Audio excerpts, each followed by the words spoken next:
dan beliau adalah hafizul Quran. Dan yang paling utama, kita semua mendapat kehormatan yang luar biasa mendapatkan ilmu dari beliau. Makanya jangan sia-siakan. Kalau bahasa santrinya adalah kali ini kita tabarukan. Sahabat tahu tabarukan nggak? Jare wong Jawa ngalap barokah, golek barokah. Barokah yang dari Allah Subhanahu wa Ta'ala turun ke beliau, dari beliau turun ke kita semuanya. Beliau kalau sahabat tanya hari ini harusnya kemana, saya dengar dari sahabat beliau, ajudan beliau, harusnya beliau ke Australia. Undangannya banyak, tapi hati beliau cenderung ke kita.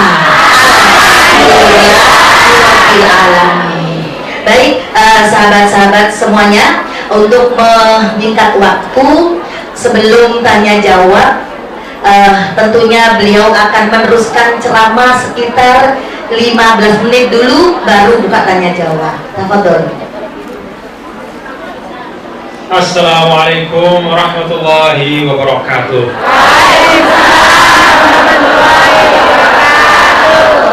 Puji dan syukur tidak habis-habisnya kepada Allah Subhanahu wa Ta'ala atas karunia dan nikmat yang tak berlimpah.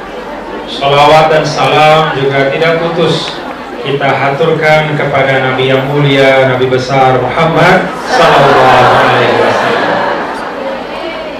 Dalam Al-Quran, Allah Subhanahu wa Ta'ala sampaikan, ya ayyuhalladzina amanu taqullaha wabtaghu ilaihil wasilata. Al-ayat. Wahai orang-orang yang beriman, bertakwalah kepada Allah dan carilah jalan untuk sampai kepada ridho Allah. Nah, para ulama menyampaikan bahwa jalan yang Allah siapkan kepada kita itu banyak sekali kebaikan-kebaikan, dan induk dari semua kebaikan itu adalah Nabi yang mulia, Nabi besar Muhammad SAW. Kalau kita bicara tentang Imaduddin, tiang agama. Apa tiang agama, ibu-ibu? Sholat. Siapa yang memberitahu kita cara sholat? Nabi yang mulia Rasulullah SAW. Dan demikian pun semua tuntunan-tuntunan yang lain. Sehingga kalau kita berkegiatan, kita mengaji, kita bersilaturahim, dan kita awali, kita hiasi dengan memperbanyak sholawat kepada Rasulullah Sallallahu Alaihi Wasallam. Itu adalah salah satu cara kita menunjukkan balas budi kepada yang mulia Rasulullah Sallallahu Alaihi Wasallam. Ibu-ibu yang dirahmati Allah, kita bermajlis dari jam 10.11 tadi. Sekarang sudah mau 2:30. Alhamdulillah, masih semangat ibu-ibu? Nah, sebelum nanti kita berdialog atau bertukar pikiran, saya ingin mengajak ibu-ibu semua untuk menambah syukur kepada Allah Subhanahu wa Ta'ala. Karena dalam Islam, kaum perempuan itu sangat dimuliakan oleh Allah. Dalam Al-Quran banyak sekali ayat-ayat yang berbicara tentang kaum perempuan.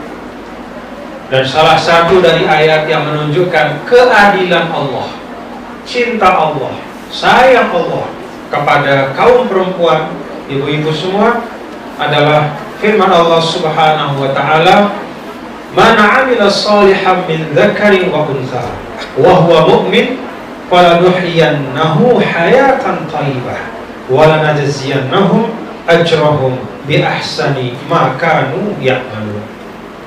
Man 'amila shalihan min dzakarin aw untha wa huwa mu'min. Siapa saja, kata Allah, siapa saja. Kita kalau mendengar orang bilang siapa saja, misalnya siapa saja atau barang siapa, kira-kira laki atau perempuan? Laki dan perempuan. Siapa saja.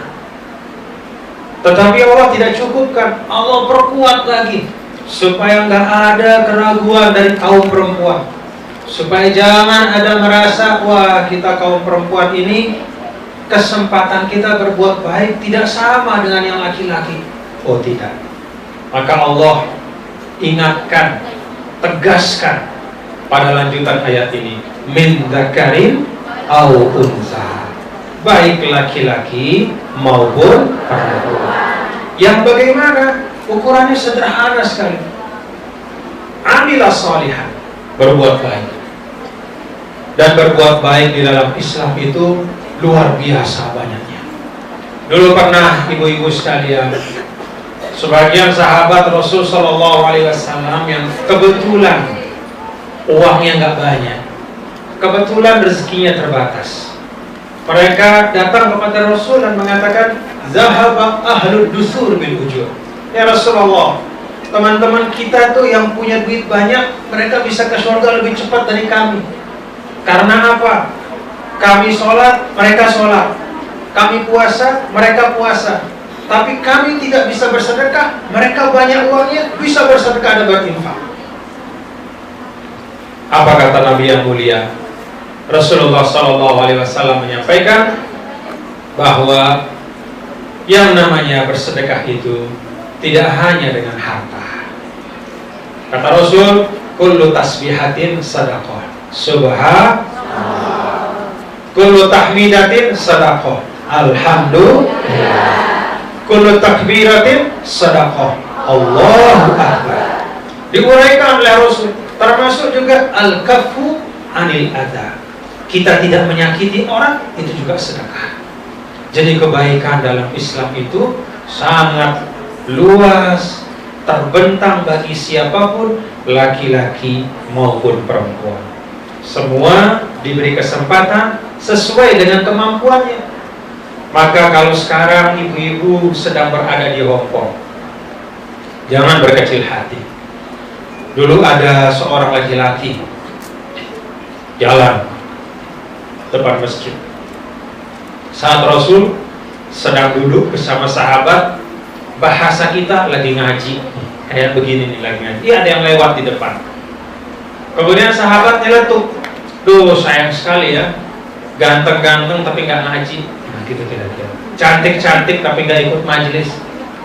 Apa kata Rasulullah SAW? Hati-hati. Kalau dia keluar untuk mencari rezeki bagi kedua orang tuanya yang sudah tidak mampu mencari rezeki, fahuwa fisabilillah, maka jalannya anak muda itu adalah fisabilillah. Dia berarti berjihad fisabilillah, mencari rezeki untuk kedua orang tuanya. Kalau dia berjalan, kata Rasul, untuk mencari rezeki bagi keluarganya, di rumah ada keluarganya, dia keluar cari rezeki, maka setiap langkahnya itu fisabilillah, satu langkah pahalanya berlipat. Ada yang pernah ngitung langkah dari Ponorogo ke Hong Kong? Ada nggak? Kira-kira 100 langkah? Aduh, nggak kebayang langkahnya berapa banyak. Nah, ingat hadis ini, bahwa ketika ibu-ibu keluar dari rumah, dari Ponorogo, dari Lombok, dari Sumatera, dari Sulawesi, dari Madiun, dari Blitar, dari Malang, dari Papua, dari mana saja, ingat hadis ini. Kalau seorang itu keluar dengan niat untuk mencari rezeki yang halal bagi keluarganya, fahuwa fisabilillah. Yang ketiga kata Rasul, kalau dia keluar untuk dirinya, supaya dia tidak dianggap rendah oleh orang, dia tidak mau dianggap peminta-minta, tapi dia ingin hidup terhormat, bisa memenuhi kebutuhan dirinya sendiri, fahuwa fisabilillah, dia juga berada di jalan Allah. Kecuali kata Rasulullah SAW, kalau dia keluar untuk menyombongkan dirinya, jadi dia pengen pamer sesuatu, dia ingin takabur depan orang. Mungkin karena dia ganteng, dia pengen memamerkan kegantengannya. Mungkin karena dia cantik, pengen memamerkan kecantikan. Sana kemari, menyombongkan diri. Nah, Nah, disitulah Rasul mengatakan bahwa fi sabilis syaitan. Berarti kalau begitu dia berada di jalan yang tidak baik. Tapi selama dia keluar dari rumahnya dengan niat untuk mencari rezeki yang halal untuk kedua orang tuanya, untuk keluarganya, untuk dirinya, fisabilillah. Apa maksud Rasul menyampaikan itu? Bahwa yang namanya berjihad fisabilillah tidak hanya dalam bentuk katakanlah berperang. Kalau memang ada peperangan, tapi sekarang sudah nggak ada perang. Bukan hanya berupa sebagian amal baik, tidak hanya mengaji, tidak, tetapi semua hal-hal yang baik dilandasi dengan niat yang baik, dengan cara yang baik, itu semua insya Allah fisabilillah, diniatkan untuk mencari rezeki dan mencari kebaikan yang Allah simpankan untuk kita masing-masing dalam kehidupan. Maka ibu-ibu sekalian, kalau kembali kepada ayat yang tadi, man amila salihan min dzakarin aw untha, siapa saja yang berbuat baik, laki-laki maupun perempuan, ada jaminannya. Apa jaminannya? Falanuhyiyannahu hayatan thayyibah, hidupnya akan diberikan hidup yang baik oleh Allah. Amin. Diberikan ketenangan. Ibu-ibu ini jauh dari rumah, tenang nggak? Tenang nggak? Tenang nggak?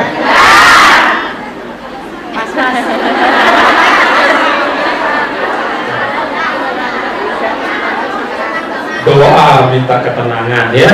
Doa minta ketenangan. Pasti kalau kita jauh dari keluarga itu ada yang kita kehilangan.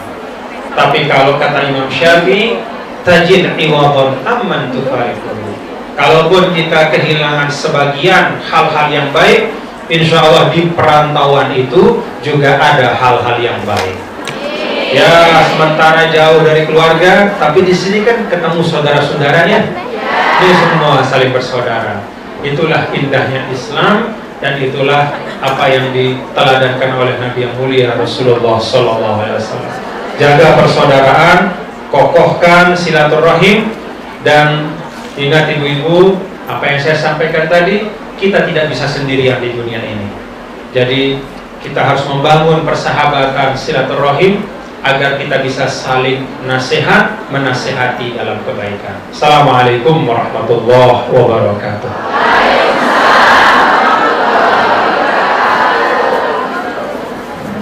Alhamdulillahirrabbilalamin. Ibu, sahabat-sahabatku semua, kita sudah dapat intisari dari tausiah beliau. Semoga beliau sehat dan panjang umur selalu, bersama juga Umi Azza juga sehat selalu insyaallah. Tuan Guru Bajang yang kami muliakan, ada pertanyaan dari sahabat-sahabat. Yang pertama adalah, Assalamualaikum, semoga Tuan Guru Bajang dan Umi sekeluarga selalu dalam lindungan Allah. Tuan Guru Bajang, saya mau bertanya, bagaimana pendapat Anda mengenai Islam Nusantara? Karena teman dan ustadz saya di kampung melarang saya belajar dari kajian medsos yang sebagian besar dari beliau-beliau menolak Islam Nusantara. Satu-satu ya Bu, biar beliau tuntas jawabnya. Baik, silakan Tuan Guru. Terima kasih. Islam Nusantara itu sebenarnya menggambarkan bagaimana Islam bisa hidup di seluruh sudut di dunia ini. Jadi Islam itu bisa diterima oleh siapapun. Islam bisa hidup dengan baik termasuk di Indonesia. Pengamalan dan ciri-ciri khas yang dilaksanakan oleh umat Islam di Indonesia, itulah yang diistilahkan dengan Islam Nusantara. Bukan berarti Islam Nusantara itu kitab sucinya beda, enggak. Kitab sucinya Al-Quran, ajaran-ajarannya Ahlus Sunnah wal Jamaah, tetapi diistilahkan Islam Nusantara karena memang ada pengamalan-pengamalan kita yang memang sangat khas di Indonesia. Bukan hanya bahkan pengamalan, sekadar Pakaian kita pun, umat Islam di Indonesia itu ada kekhasannya. Banyakan yang pakai sarung atau pakai jubah di Indonesia? Pakai sarung. Nah, itu bentuk-bentuk dari ciri khas. Ciri khas yang bukan terkait dengan ibadah mahdhah. Nih, ibu-ibu ya. Jadi jangan menganggap Islam Nusantara itu berarti urusannya ibadah mahdhah. Yang namanya ibadah mahdhah itu sholat, puasa, zakat, haji, kemudian zikir-zikir, ya sama. Sholatnya 5 waktu, sama semua di seluruh dunia umat Islam. Puasanya pada Ramadan, hajinya kemana? Ke Baitullah. Jadi ibadah mahdhah insya Allah tidak ada perbedaan. Yang beda itu yaitu kebiasaan-kebiasaan yang tidak pernah dijelaskan secara detail oleh Nabi kita, Nabi besar Muhammad SAW. Misalnya tahlilan. Tahlilan itu tidak pernah secara detail diajarkan oleh Rasul, tapi tidak pernah pula dilarang. Nah, nih ibu-ibu, tidak semua yang tidak diajarkan oleh Rasul berarti tidak boleh. Bukan berarti sesuatu itu ditinggalkan oleh Rasul menunjukkan bahwa dia tidak boleh dilaksanakan. Ada sesuatu yang Rasul tidak kerjakan. Pertama, karena Rasulullah SAW memang tidak terbiasa dengan itu. Dulu Rasul pernah bepergian ke suatu tempat, tiba-tiba disajikan makanan. Di antara makanan itu ada satu makanan daging. Begitu Rasul mau pegang daging itu, Rasul nanya, ini apa? Dijawab oleh sahabat, ini dhab. Dhab itu bukan biawak ya, tapi mirip-mirip lah, digurun. Itu halal. Tapi Rasul tidak makan. Kenapa Rasul tidak makan? Kata Nabi Rasulullah SAW, saya dari kecil emang gak biasa makan ini.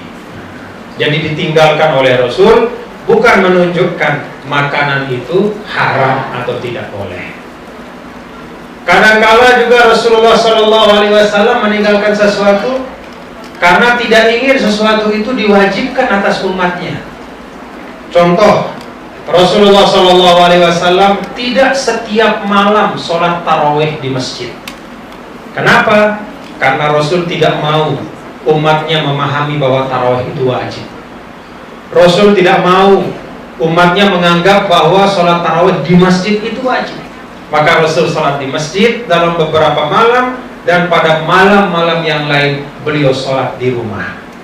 Tidak sholat di masjid bukan berarti tidak boleh tarawih di masjid, tapi Rasul tinggalkan sebagian malam-malam Ramadan itu dari tarawih di masjid karena beliau tidak ingin umatnya menganggap bahwa sholat tarawih di masjid itu hukumnya wajib. Nabi kadang-kadang meninggalkan sesuatu karena tidak ingin membebani umatnya. Ada juga Rasulullah SAW meninggalkan sesuatu karena Rasul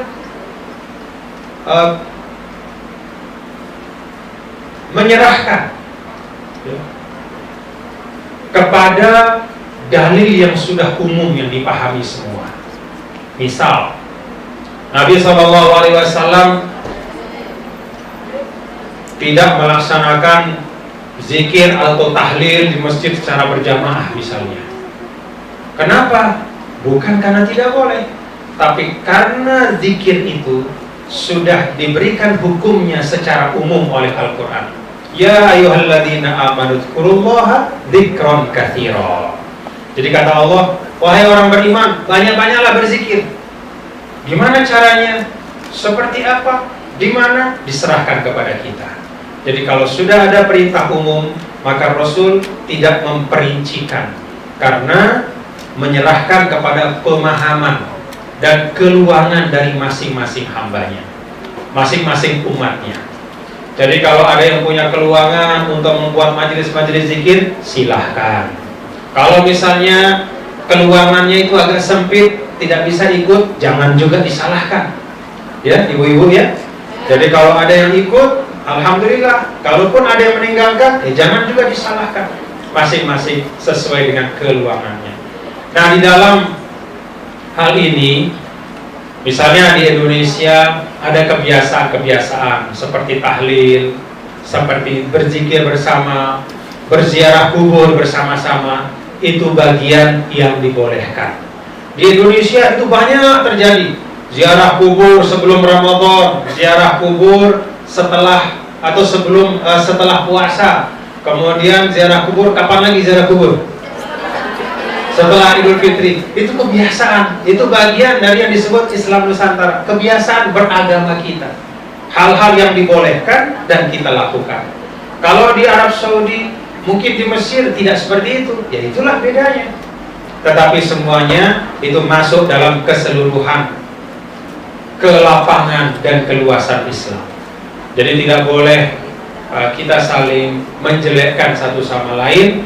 Justru kita sebagai umat Islam di Indonesia patut bersyukur karena para ulama kita telah mewariskan tradisi berislam yang kuat yang kita sering sebut dengan Islam Nusantara, yang di dalamnya itu ada nilai-nilai Islam rahmatan lil alamin. Wallahu a'lam bishawab.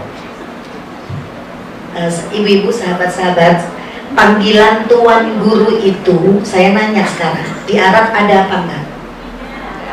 Tuan guru Bajang, beliau julukannya Tuan Guru Bajang. Di Arab ada apa tidak? Itu termasuk juga Islam Nusantara. Betul Tuan Guru.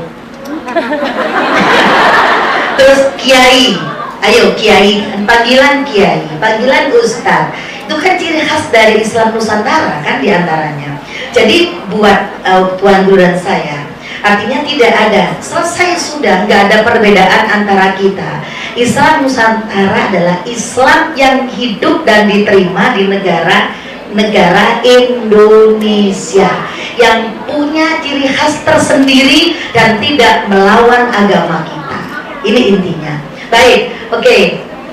Baik, ya, ibu yang saya muliakan, Tuan Guru, pertanyaan yang kedua adalah, apa yang harus kita lakukan bila orang tua kita dan suami terus berselisih? Kita bela suami, orang tua kita mengatakan kita durhaka. Kalau kita bela orang tua, suami kita marah. Apa yang harus dilakukan Tuan Guru? Mohon bimbingannya. Terima kasih banyak.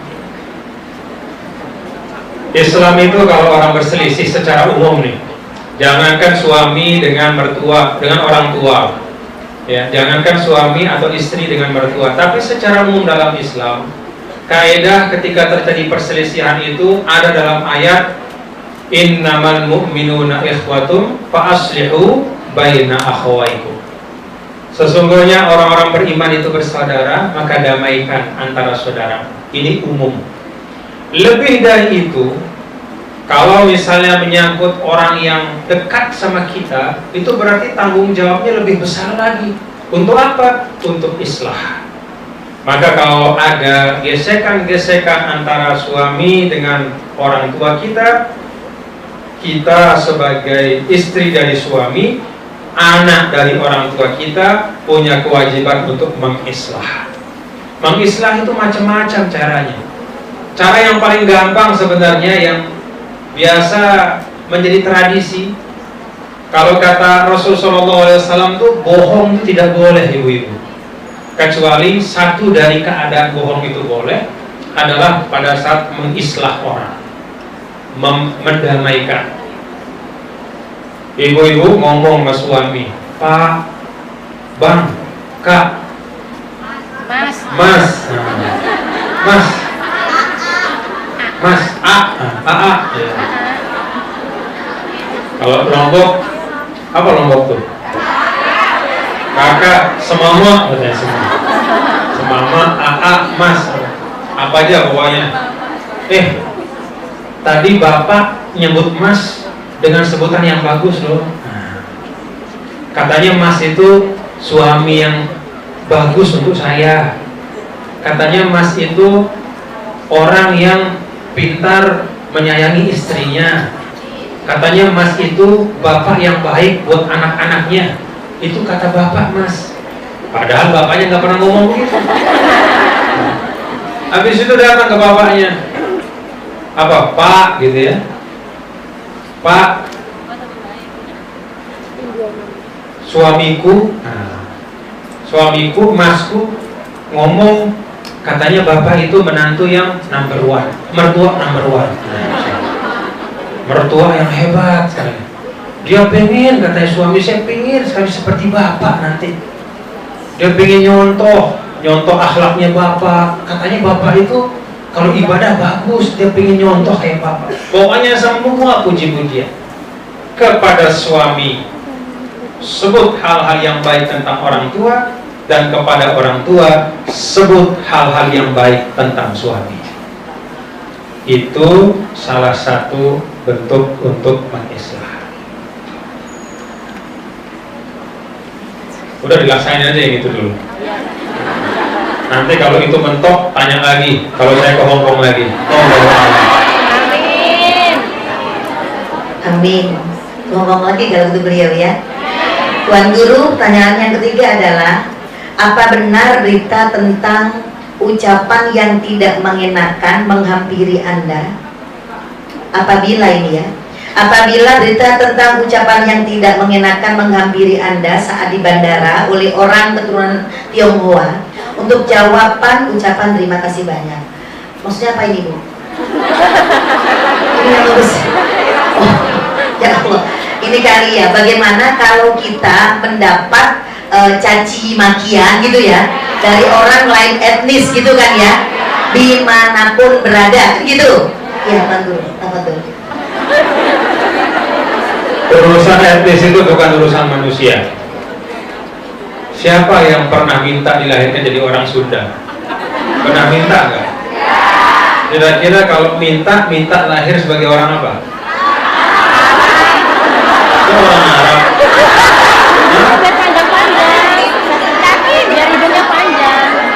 Jadi Islam itu ya, ibu-ibu dan saudari-saudari, Islam itu tidak mengurus urusan mata kita sipit atau belum.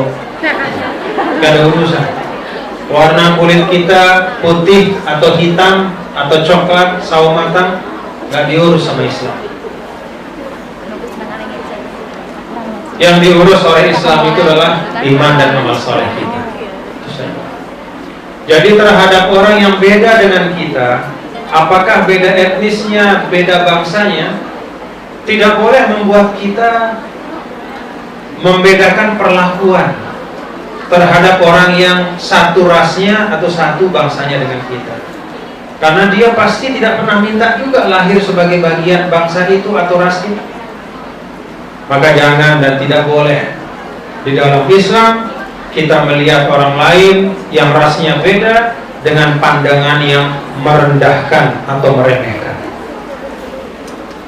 Itu yang di dalam istilah Rasul disebut dengan aibatal jahiliyah.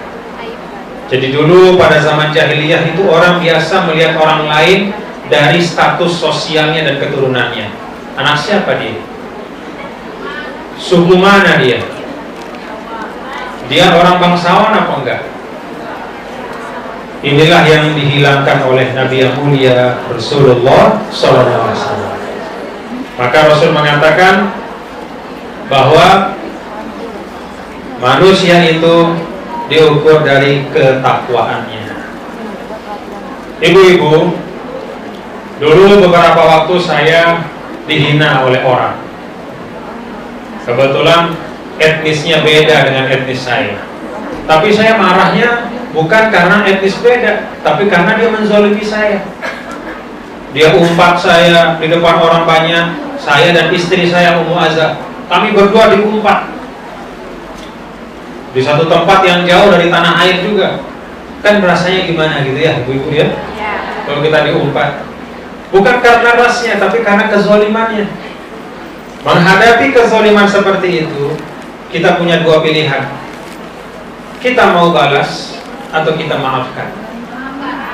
Kami berdua